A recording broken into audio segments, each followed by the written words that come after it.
민수기 31장 25절부터 54절까지 말씀인데 먼저 31절까지 함께 읽고 그다음 48절부터 54절까지 함께 읽도록 하겠습니다. 25절 말씀입니다. 여호와께서 모세에게 말씀하여 이르시되 너는 제사장 엘르아살과 회중의 수령들과 더불어 이 사로잡은 사람들과 짐승들을 계수하고 그 얻은 물건을 반분하여 그 절반은 전쟁에 나갔던 군인들에게 주고 절반은 회중에게 주고 전쟁에 나갔던 군인들은 사람이나 소나 나귀나 양떼의 500분의 1을 여호와께 드릴지니라. 곧 이를 그들의 절반에서 가져다가 여호와의 거제로 제사장 엘르아살에게 주고 또 이스라엘 자손이 받은 절반에서는 사람이나 소나 나귀나 양떼나 각종 짐승 50분의 1을 가져다가 여호와의 성막을 맡은 레위인에게 주라. 모세와 제사장 엘르아살이 여호와께서 모세에게 명령하신 대로 하니라. 48절입니다. 군대의 지휘관들 곧 천부장과 백부장들이 모세에게 나와서 모세에게 말하되 당신의 종들이 이끈 군인을 계수한즉 우리 중 한 사람도 충나지 아니하였기로 우리 각 사람이 받은 바 금폐물 곧 발목고리, 손목고리, 인장 반지, 귀고리, 목걸이들을 여호와 헌금으로 우리의 생명을 위하여 여호와 앞에 속죄하려고 가져왔나이다. 모세와 제사장 엘르아살이 그들에게서 그 금으로 만든 모든 폐물을 취한즉 천부장과 백부장들이 여호와께 드린 거제의 금의 도합이 16,750세겔이니 군인들이 각기 자기를 위하여 탈취한 것이니라. 모세와 제사장 엘르아살이 천부장과 백부장들에게서 금을 취하여 회막에 들여 여호와 앞에서 이스라엘 자손의 기념을 삼았더라. 아멘. 미디안 족속들과의 전쟁에서 탈취하고 노력한 전리품들을 오늘 본문은 분배하고 있는 그러한 장면이 나타나고 있습니다. 분배할 것들은 살아있는 전리품들이었는데 소, 나귀, 양, 염소 등이었고 또 남자와 동침하지 않은 여자도 거기에 포함이 되고 있습니다.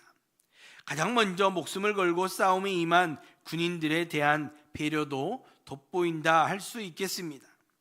분배를 받은 군인들은 하나님께 500분의 1을 거제로 드리고 회중은 50분의 1을 레위인에게 드리게 되는 그러한 규례가 오늘 본문 가운데 세워지고 있습니다. 먼저 함께 읽은 26절 말씀 다시 한번 보시면 너는 제사장 엘르아살과 회중의 수령들과 더불어 이 사로잡은 사람들과 짐승들을 계수하고 라고 말씀합니다. 하나님은 모세와 엘르아살에게 모든 전리품의 숫자를 계수하라 라고 명령하십니다. 그리고 바로 이어서 이 전리품의 분배 원칙을 제시해 주십니다. 27절의 말씀과 같이 전리품의 절반을 전쟁에 참여했던 군인들에게 나누어 주고 그리고 나머지 절반은 전쟁에 참여하지 않은 이스라엘 백성들 회중에게 나누어 주라라고 명령하시는 것입니다. 이는 어제 살펴보았던 것처럼 각 지파에서 1000명씩 12,000명의 숫자가 전쟁에 참여하였습니다. 이 12,000명이라는 숫자는 20세 이상의 남자들 숫자의 2% 정도의 숫자라 할 수 있습니다. 전리품의 절반이 이 사람들에게 돌아가고 있고 나머지 절반은 참여하지 않은 대부분의 회중에게 갔다라는 것은 그만큼 전쟁에 참여한 사람들이 얻은 전리품이 많았다라는 것을 보여주고 있습니다. 그리고 전쟁에 나간 사람들은 자신들이 받았던 그 전리품의 절반의 500분의 1을 여호와께 드려야 했습니다. 제사장들이 그 500분의 1을 받게 되고 레위인들은 백성들이 받은 몫에서 50분의 1을 받게 되었습니다. 이것을 비율로 따져보고 숫자로 보면 제사장과 레위인이 받은 비율은 1대 10 정도로 계산이 됩니다. 그리고 이 1대 10이라는 것은 11조의 비율로 적합한 재물의 양이었다라고 할 수 있습니다. 18장에 나온 11조의 규례를 보면 레위인들은 백성이 드린 그 11조를 거제로 여호와께 드려야 했습니다. 그리고 그 거제물, 그러니까 레위인이 드린 이 11조는 제사장에게 주어지는 것들이었습니다. 그렇기에 제사장과 레위인의 받는 비율이 1대 10 정도 된다라는 것입니다. 그렇기에 하나님은 이 전리품을 나누는 과정에서도 이 11조의 규칙들이 잘 지켜질 수 있도록 그들에게 명령하시는 것입니다. 또한 이 규칙은 모든 백성이 제사장과 레위인을 물질적으로 후원해야 한다라는 것을 잘 보여주고 있습니다. 그리고 그 중에서 50절 말씀을 보면 또 금폐물이나 거리와 같은 특별한 것을 드림으로 전쟁에서 피 흘린 죄책에 대한 속죄의 제물로 드리기도 하였습니다. 이러한 명령을 따라서 전리품을 계수하고 있는 계수한 결과가 32절 이하에서 기록이 되고 있는데, 양이 67만 5천 마리였고 소가 7만 2천 마리, 나귀가 6만 1천 마리, 또 남자와 동침하지 않은 여자의 수가 3만 2천 명이었다라고 계수가 됩니다. 그리고 그것을 절반으로 나눈 숫자가 군인들의 몫으로 계수되고 그것이 또 36절 이하에 기록이 되고 있습니다. 이 숫자들을 계수하고 나누는 것에서 우리는 이 숫자의 의미를 찾을 필요는 없습니다. 그러나 우리가 집중해야 하는 것은 하나님께서 백성들과 이 각계각층의 모든 이들의 필요를 세심하게 살피시는 분이었음을 우리는 보아야 하는 것입니다. 전쟁에 참여한 군인들의 그 수고와 또한 그 필요를 채워주실 뿐만 아니라 전쟁에 참여하지 않았지만 한 마음으로 동참했던 그 백성들에게 돌아가는 분깃이 있었다라는 것입니다. 뿐만 아니라 종교 지도자들, 즉 제사장들과 레위인들에게 드리는 이 11조를 통해 하나님이 일하심을 인정하게 하신 것입니다. 그리고 이 전리품의 규칙을 세워주심으로 인해서 이후에 가나안 정복 전쟁 때마다 취하게 될 그 전리품들을 어떻게 나눌 것인가에 대한 규칙도 제정이 된 것이라 할 수 있지요. 그리고 이것은 이스라엘 공동체 안에 질서로 자리 잡게 되었습니다. 만약 이런 지침이 세워지지 않았다라고 한다면 이 공동체는 금세 분열과 다툼에 휩싸이게 될 것입니다. 앞서 나왔던 양의 수, 소의 수, 나귀의 숫자들은 분명 적지 않은 숫자였습니다. 이런 규칙들이 없었다라고 한다면 욕심으로 인해서 이스라엘의 하나됨이 파괴되어지는 그러한 일이 일어날 수 있다라는 것이지요.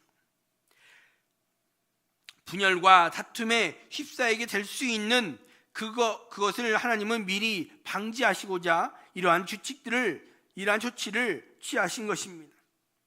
그래서 이러한 규칙들을 지켜감으로 인해서 이스라엘은 하나의 운명 공동체로서 하나님의 말씀을 따라 살아갈 때 평안과 승리가 있다라는 것을 경험적으로 배워갈 수 있었던 것입니다.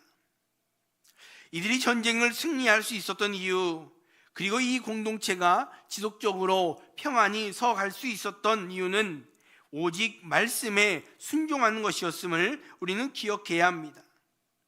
오늘 본문에서도 그것이 잘 드러나고 있는데 31절, 41절, 47절 말씀에 공통적으로 이야기하고 있는 것이 있습니다.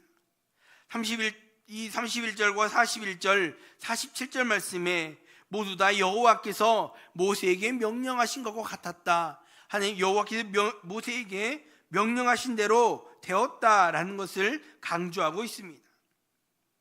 이 세 번이나 강조되고 있는 이 말씀은 하나님 앞에 철저한 순종만이 승리를 누릴 수 있었고 평안을 누리는 길임을 우리들에게 보여주고 계시는 것입니다. 사랑하는 여러분, 하나님의 말씀에 순종할 수 있기를 바랍니다. 철저한 순종이 우리를 주님의 승리로 이끌어 갈 것입니다.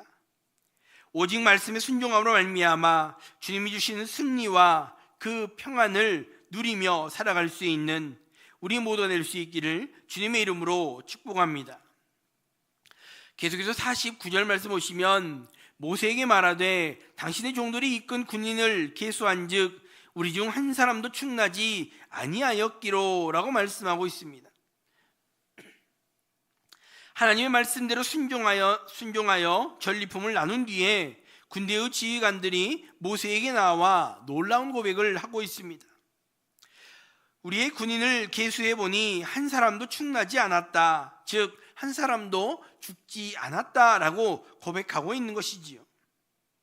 아무리 군사력이 뛰어나고 엄청난 무기 체계를 갖추었다라고 해도 전쟁이라는 무력 충돌이 발생하면 아군이든 적군이든 필연적으로 생명을 잃게 되는 그러한 일이 발생하게 됩니다. 그 숫자의 많고 적음의 차이가 있겠으나 아무도 죽지 않는 전쟁은 불가능하다라는 것이지요. 그런데 미디안과의 전쟁에서 한 사람도 죽지 않았다라는 이 고백은 이 전쟁이 하나님이 하시는 전쟁, 하나님의 전쟁이었음을 잘 보여주고 있는 것입니다.